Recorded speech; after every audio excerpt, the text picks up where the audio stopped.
يمكن يكون في ناس عندها فضول ايه اكتر قصيدة غنيتها تعبر عنك شخصيا.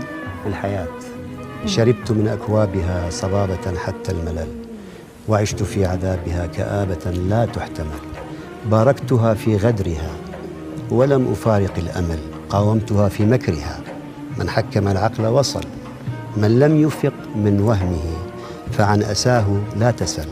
صارت حياته عدم، صارت همومه جبل. اشرب لوحدك الأسى وذق مرارة الفشل، إن لم نقاوم ضعفنا ليس لنا فيها محل. هي الحياة هكذا.